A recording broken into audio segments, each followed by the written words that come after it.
All right, welcome back to the Trauma Therapist Podcast. My name is Guy McPherson.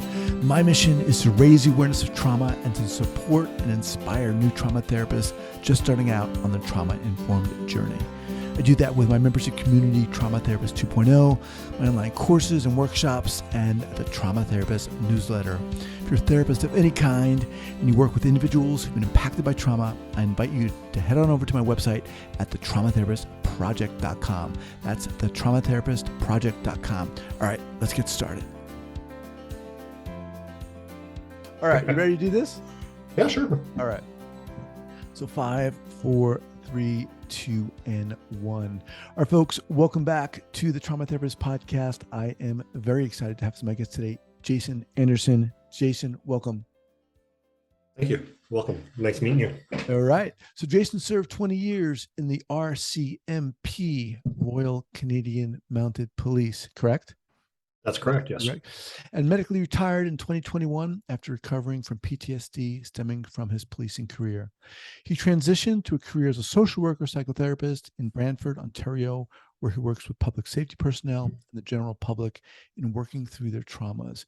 He's currently volunteering with the county CISM. What does that mean? The Critical Incident Stress Management Team. Okay, CISM team as mental health support. In 2019, he assisted in the establishment and functioned as the main facilitator of a peer support group for public safety personnel and military. Jason, welcome to the podcast. Glad to be here. All right. So before we get going, and do you prefer Jay or Jason? Either or, it doesn't matter. Okay. So before we get going here, share with our listeners where you're from originally and where you are right now. Originally from, in Canada, of course. So, the Great White North. Started off, grew up in a place called Winnipeg, Manitoba, which is central Canada, just right above North Dakota, if you want to kind of map it out. Spent my, childhood in Winnipeg, grew up there. Even my policing career, when I started that, took me back to Manitoba. Then eventually transitioned out to Ontario, and now Brantford is home base for me, and that's the birthplace of Wayne Gretzky. If you're a hockey fan, Okay. People can identify Brantford that way. Just outside of Toronto, we're about 90 kilometers from downtown Toronto. So, isn't he famous for saying, "I don't go where the cup is. The puck is. I go to where it's going to go." Something like that. And his kind of the famous quote that every hockey coach throws out is that you miss 100% of the shots you don't take. Right. Love that. Right. All right. So very interesting. When I read your bio and I think police and I think therapist, and maybe this is cliche or naive, but in a sense, at least culturally, we think of them, we place them on kind of on opposite ends of a spectrum. That's my general feeling of how culturally it's associated. But let's hear, how the heck did you get here? Okay, so it's the policing side of it was actually a childhood dream that I was able to kind of get into because of the social work aspect that I started off with. So I started working in the social services field as a youth care worker back in 1992. I was working in a residential treatment center, working with kids that had gone through the foster care system, specialized foster care system, group home system, and were too much of a risk to themselves because of their behaviors that they were in this kind of secured residential facility. And that was my introduction into the world. I was actually in the faculty of social work at the time, and started this to kind of gain more practical experience so that, when I'm working with people, I have a better understanding of where they're coming from. So that became my interest, and I found out I loved it, and it really just suited me. I enjoyed that connection that I was having with the kids I was working with. If I may interrupt, how did you get there in the first place? What lured you to that, drew you to that environment in the first place? Well, I was in university. I was in my intro to economics class, and one of the guys that I met in my social work classes was sitting beside me, and we just struck up a conversation and we became friends along the way. And a job opened up at the place that he was working at. And he said, have you ever thought of working with kids? And then that kind of started the ball rolling at that point in the introduction into youth care work. And what do you think about yourself allowed you to do that work? I think part of it was just that desire to understand and really be able to put the academic stuff I was learning into a practice and see it firsthand. And considering this, the youth care workers were the hands-on for the treatment planning and case management aspects of that job, it felt like a natural fit. It just really would check off enough boxes for me to say that I'm going to get what I'm desiring out of this position. And then, of course, you start connecting with people on a human level, and that's addictive in and of itself because you get to hear their stories. You start understanding all the things that happened to them in their life to get them to that position. Awesome. Awesome. All right. So you do that, and then you said that the social work kind of moved you into the policing. And help me understand here, the Royal Canadian Mounted Police, is that analogous to our police here in the States? It's our national police force in Canada. So it's kind of, if you were to take the FBI, Secret Service, DEA, ATF, and combine them into one police force as a catch-all, along with municipal policing or state policing. So that's all the facets of the RCMP. We do everything from small town policing in rural settings, traffic in those same provinces, and then up to the larger investigations that involve international or inter-province. Okay. And is the RCMP, is that the only police contingency you have in Canada? So that's the national police force, and in some cases the provinces would have deals or kind of contracts with the RCMP to handle all policing. I see. But there's other places that have, city police will have their own, or cities will have their own police force. Some provinces have their own provincial force on top of the RCMP. So it's a very layered kind of justice system that we operate in policing wise. Interesting. All right. So walk us through that evolution from social working to policing and so forth. Sure. After the youth care piece, I actually transitioned into an employment counselor, was the official title, working with that same population as they're aging out of the system to help them kind of get on their feet from a care situation into independent living. Then went and did straight child protection work with Winnipeg Child and Family Services. And I was an abuse investigator. So I was doing intake investigations for physical, sexual, and emotional or psychological assault cases. That sounds intense. And during that time, it was always working towards this goal of mine. And I got a phone call that said, Jason, are you interested in coming out to training and joining the RCMP? Because I had started that process. And like I said, this was a childhood dream for me. So it was a very quick and easy, yes, I will do this. And it's kind of ironic because one of our family friends, when I was growing up and I had tried out for one of the police forces, they said that, if you really want to get some experience of what that exposure as a police officer might be, you might want to try social work as a career first. And that's what prompted me to get, one of the things that got me into that idea of becoming a social worker as a backup plan, almost, of getting me to my final goal of becoming a police officer. That's interesting. I would be surprised if in the States someone said that. We don't think of that. Why is that? I mean, I think that's awesome, but clarify that connection. Well, when you think about, a frontline police officer, there's kind of two ways of seeing it. One is you see the big moments, the real heavy involved police activities. But the other side of it is the police are usually the first people that arrive when a person's in their moment of crisis. Right. And in that moment of crisis, you're not going in usually with a heavy hand or kind of an enforcement mentality. You're trying to calm the situation. You're trying to find out what happened. You're trying to seek out the information. And that's exactly what social workers do in some cases, right? It really is a mirrored image at times of what a social worker does. That to me sounds amazing and awesome. And I think here in the States, and correct me if I'm wrong here, we seem to be doing it the opposite way. It seems like now, at least, culturally, we seem to be realizing or recognizing, or the police force at least seems to be recognizing that they need to really step it up and assume that kind of approach. Mhm. So, all right, you get into the police force. What happened? How long were you in there? Uh, 20 years in total Wow. for my career. Jeez.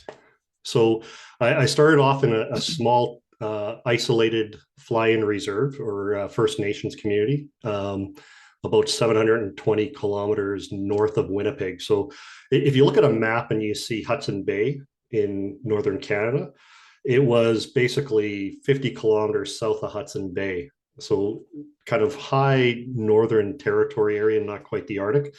And that was my first posting. Mm. And from that, then I started moving on my southern journey down closer to more of a big center. Did further kind of First Nation policing, then did a small municipal town, then got into Winnipeg and started going into the specialized sections. I became a drug investigator for a while. Did some larger scale biker enforcement investigations, and then eventually transitioned out to Ontario and did national security investigations, international drug smuggling investigations. And along that way, it got to a point where 20 years of policing, you're going to be exposed to a bunch of different things that most people wouldn't even imagine happens. And you start collecting those traumas yourself. And finally got to the point where it became, pressing for me to start dealing with that part. So, are you able to be specific that most people don't imagine? I mean, we can. What impacted you? What affected you? I think, I talk about the idea that when we get into policing, we have this kind of view that we're going to experience, some pretty ugly situations, right? We're going to experience the sudden deaths. We're going to experience the graphic car accidents. But I think the reality kicks in once you're in that job that I'm prepared for those big events to happen because I knew I was getting into it. What I was finding is that there's all these smaller little incidences, these small traumas that are happening, almost if we used a little t kind of analogy of trauma, that had little quirks to them. They touched on a moral aspect, or they impacted me because of a similarity to a personal experience. Those are the ones that really started kind of hitting, and they're not really the graphic calls that you would Mhm. think of. They're more of Can you these. be more specific?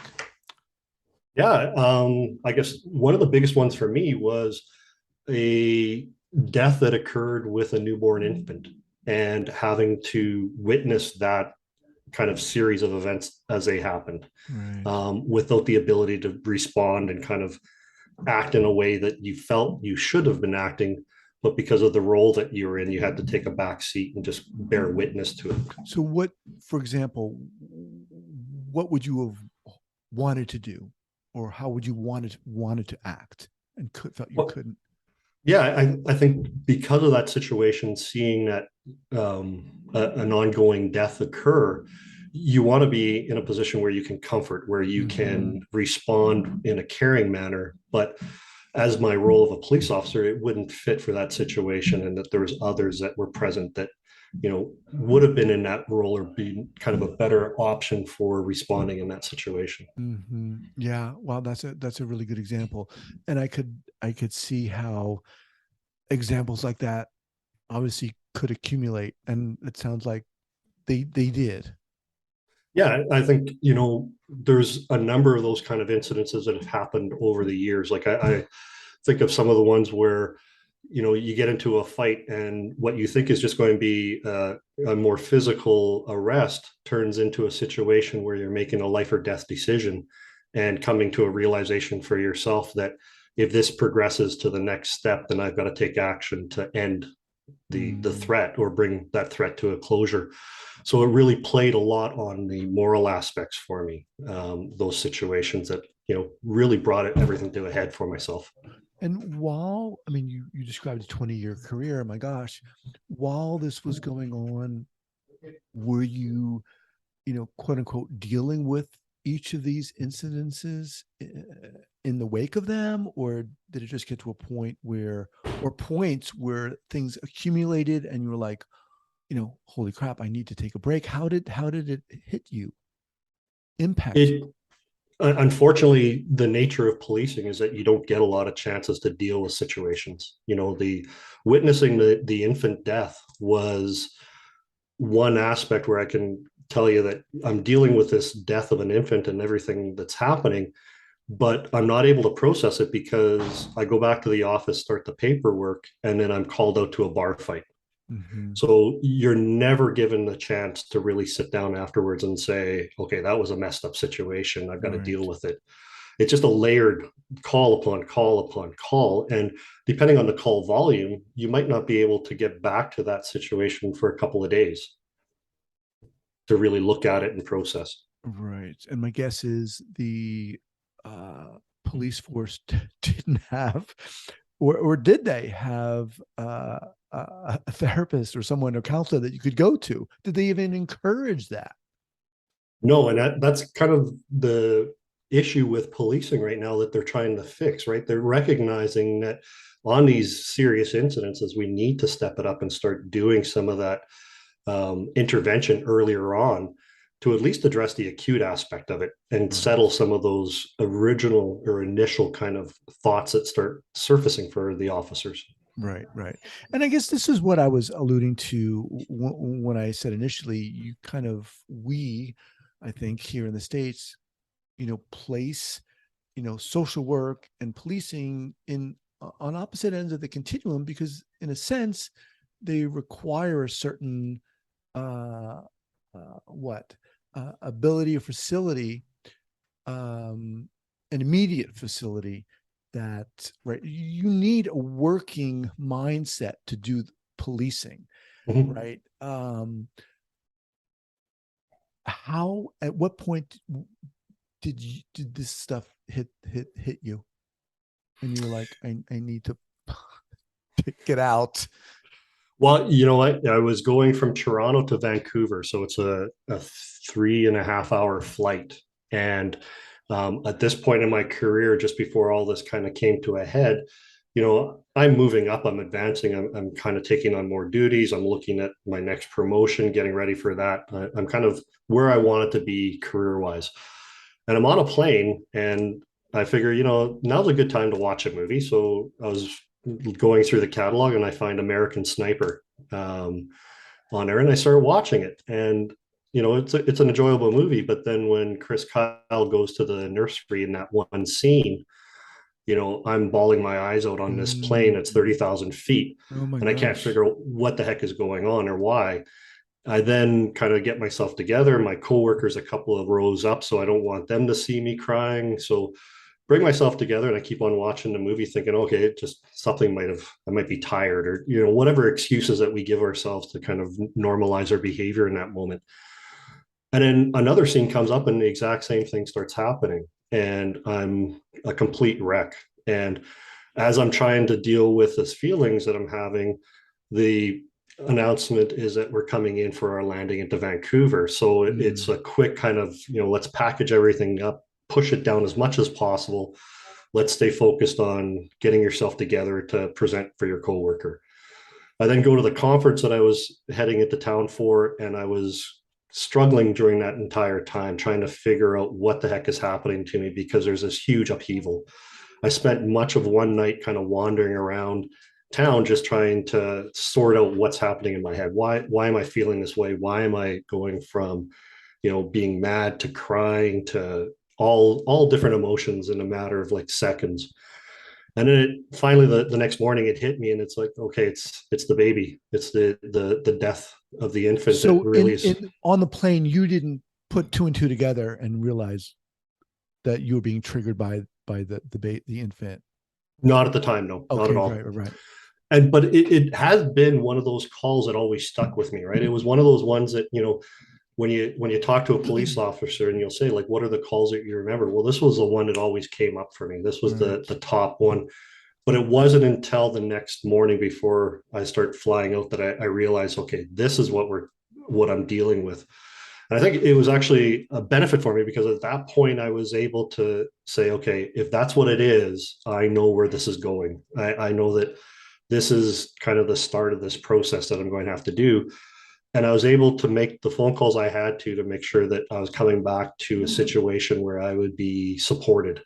So I had actually arranged for my first assessment while I was waiting for my plane, and started putting those pieces into place for myself to make sure that I had a care team waiting. Wow. I also talk about kind of, that phone call. And it's one thing that I used to do in my presentations to peers is that when you get to that point of you having to make that phone call, that phone is 1,000 pounds. It is not as easy as just picking up a phone to get help, because at that point you're ripped open and you're calling for help. And it's such a strange feeling that unless you've been in that moment, you don't know the weight of that phone and just dialing that number to say, help me.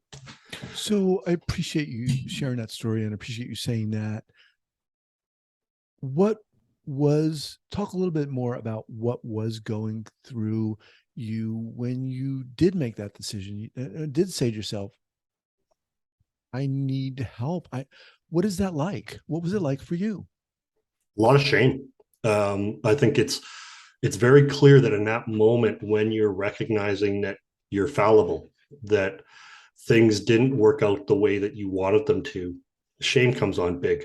And it's a matter of kind of recognizing that shame and putting it in perspective, through therapy that really got me out of it. But that moment of asking for help, shame was definitely there. And then I noticed the other one that I made sure I did was, because I took this approach of throwing back the curtains on this. I called my wife when I was at the airport, to tell her that, what, I just need to let you know that I'm coming back and I'm broken. Something's happened to me that I just realized that there's a lot of things going on, and kind of gave her that prep. And I think that was for me, one of those, when I look back on that journey, it was one of the most profound things I could have done. Because when you talk to clients now that are going through the same thing, the amount of secrecy that we carry because of that shame that, something's not right with me, I should be able to handle that. We try to isolate and we try to protect ourselves, and we get really secret. And I think the fact that I didn't keep that secret and I made it very open in that moment, it changed the perspective for me. And I got the support that I was needing in that moment in order to just make it to the next day and move forward. Well, kudos to you, man, definitely for stepping up and being open and honest with yourself. Jay, how long had you been in the RCMP at this point? At this point, it was roughly 18 years. Okay. And up until this point, had you ever shared any of this with anyone, any of your colleagues? No, in fact, quite the opposite. You used to joke around about them. You didn't, you tried to downplay the severity of things. Right. And you get into that trauma talk or war porn conversations with your coworkers, and it became a one-upmanship, right? Mm-hmm. Where, oh, you went to that kind of call? Well, I did this call. Mm-hmm. And you didn't see the severity of it. You didn't understand that that's a sign that that was impacting you and you're trying to get it out. I like to refer to those as the pressure cooker moments where, you're going to call after call, experiencing all these traumatic events in your career, and you get together with your coworkers, and that's your steam valve. You're able to talk in a joking way about these real serious situations, and it lessens the pressure so that you can go on for another couple of weeks or a couple of months until your next big kind of blowout with your coworkers. So what happens? You get off the plane, you make the call, you call your wife. You made an appointment with whom? A lady that changed my life, a psychologist that I was connected with, who in this, I think that she was the one that really helped me put everything in perspective along the way. She just had a way about her and was able to kind of reassure me that what I was experiencing was normal. And wow. I think part of that was in my process with her and kind of talking back and forth, when I kind of got into the real meat and potato details of the infant death and I looked up and looked across at her, and she's bawling her eyes out with me. In that moment, it just normalized that no, this wasn't, me being crazy about the Wow. situation. This was a crazy situation that was impacting me. And that perspective change was That's phenomenal. amazing. I appreciate you sharing that. It's amazing because for me, and I mean, what I'm hearing you're saying is that she was feeling, she allowed herself to feel in that moment and be a human being and not some psychologist who's going to help you and fix you. So, how did you find her? I made a couple of phone calls to resources that I knew in the area. And one person said, like, I can't help you, but reach out to this person at this location. They should be able to get you in. Wow. So, you got really lucky. Yeah, the planets align. I say that, if you think of the clogs on a clock that are coming together, it all kind of struck together right at noon, and everything worked out perfectly for me getting that entry into therapy. Right. Wow. I mean, that moment that you just shared about her reacting to what you were saying is beautiful. Um, and it allowed you to feel like you weren't nuts and you weren't crazy and you were normal. So what happens after that? How do things unfold for you? I think, we started going through the process of processing traumas, and that normalization that was so important to say, like, yes, you had some pretty outlandish experiences, and any one of these situations by themselves could have caused you to have PTSD. And I think we kept track for a while, or at least I did for a while, of kind of how many calls we're talking about Right. that were these big ones. And you just kind of realize, like, man, this is 20 years of this stuff. Wow. And how much is there? And I think as we started going deeper and deeper into them, you started pulling out more and more, and recognizing that, okay, it's not these big T traumas. Like, yeah, they have a flavor to them. It's all these little T traumas. It's all these Mhm. moral injury aspects. And then the sanctuary trauma of not having that support after these serious calls, and how you were treated after these serious calls. It really caused a lot of the extra damage that I was experiencing. And she was great at it. She broke it down, and we processed all aspects of it. Mhm. And it was a wonderful experience. I say something that um, really throws people for a loop when I say it. And it's that I'm grateful for my PTSD now, because that experience of having PTSD taught me so much about myself that I could never have done without it. Well, It opened me such up. as what? Well, it got me into becoming a therapist and returning to social work, for one example. But I think it changed my perspective, and I started living again because of my PTSD. When you have PTSD, it's like you put on a pair of glasses, and that those glasses are a negative filter where Mhm. everything you view and see is negative, right? You could see a flower blooming, and you're going to see the negative aspect of it first, Right. right?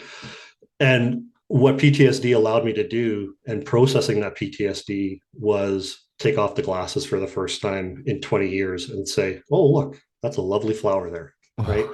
It changed. And that's kind of what I started really basing my life off of, is that gratitude aspect of it, that I could keep on fighting with the PTSD diagnosis and everything that's happening with me. But changing that perspective on how I viewed it became instrumental, because then I started dancing with it and learning how to move with it. So at what point did you left the RCMP to become a therapist full time? Well, because I was off work and had some, extra time to myself, I started kind of going back to school and upgraded to get my master's, so that I could go into the clinical world. And part of it was just this really organic process of therapy, of opening up and becoming true and authentic to yourself, and Mm. seeing kind of, do I really want to continue in this meat grinder called policing? Um, I know what will happen if I keep on going forward with it. Maybe it's time to change. And that became stronger and stronger. And I think some of the interactions with people at work, and kind of an ambivalence that is there, and the stigma that's attached in policing when someone is off with PTSD really started showing itself to me. And I realized that that's not what I wanted for my life anymore. And I wanted to return to that one-on-one, really helping aspect that I enjoyed before. You talked about, becoming authentic. Was that I think it's a challenge for many of us, but how was it a challenge for you? Or was it a challenge for you? Oh, a serious challenge, because I think, when you talk with first responders and public safety personnel or even military, you start really seeing a kind of a dual aspect that people put themselves into, right? So for me, I was Jason at home, but then I put that uniform on, or I put my badge in my pocket, and I became Jason, the police officer. And you think that that kind of separation puts that armor on you and that you're safe. So it starts, feeling good, and it's your way of coping with some of the stuff that you're seeing, because, I'll take my uniform off after my shift and I'm back to just being Jason. Right. But then when it starts, It's that simple. yeah, apparently that's how it should be, I guess. But when you start realizing that there is no dual nature of it, you are Jason regardless of what you're doing. You start understanding that, some of the things I was doing in policing weren't aligned with who I was as a person, even going into policing. Some of the experiences I was going through rocked me to the core at times. And at some point, you have to be able to step back and say, this isn't who I am anymore, or this isn't who I want to be anymore, Mm-hmm. and really start making those changes. And I think that's where the authenticity came in, where I started understanding that part of the reason why I got PTSD was I cared too much in some of these situations. I really did invest more of myself emotionally than just that kind of stoic police attitude and approach. Mm-hmm. So what would you say your mission is now? I mean, first of all, the arc of your story is really inspiring, and you are definitely, a really inspiring person to be able to share what you're sharing now, to do that, and to recognize and honor what was going on with you. I mean, that's amazing. Thank you. Yeah, you're welcome. It's really, that's what I hope this podcast is about, to celebrate people like you who are doing it. Have things shifted for you in terms of how you're approaching the work you do now? Yeah, very much so. One of the things that I do on my intakes with every client, especially my first responder, public safety personnel, I tell them my story. I give them a little blurb about my story. And I explain to them that, I sat in that chair. I was the client at one point, and I know exactly how you're feeling just being in that chair in and of itself. And during my interactions, I'll bring out parts of my story with the intervention that I'm trying to, have them look at, or the perspective change I'm looking at with them. That is a very much that normalizing piece that my psychologist gave to me. Mm-hmm. Because when a client starts talking about a flashback, for example, well, I know intimately what flashbacks are like, when the onset on them, the repercussion and the aftermath afterwards.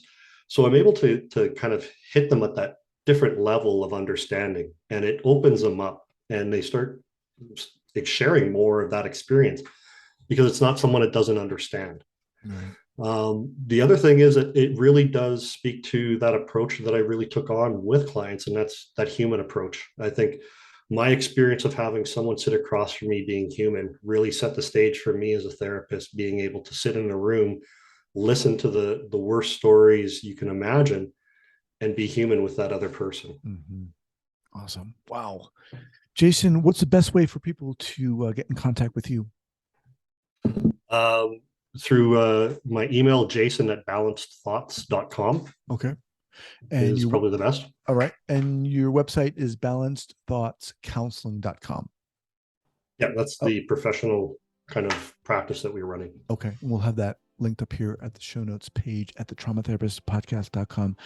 Jason, man, I, again, so appreciate you coming on here and sharing your story. I'd love to have you back at a later time.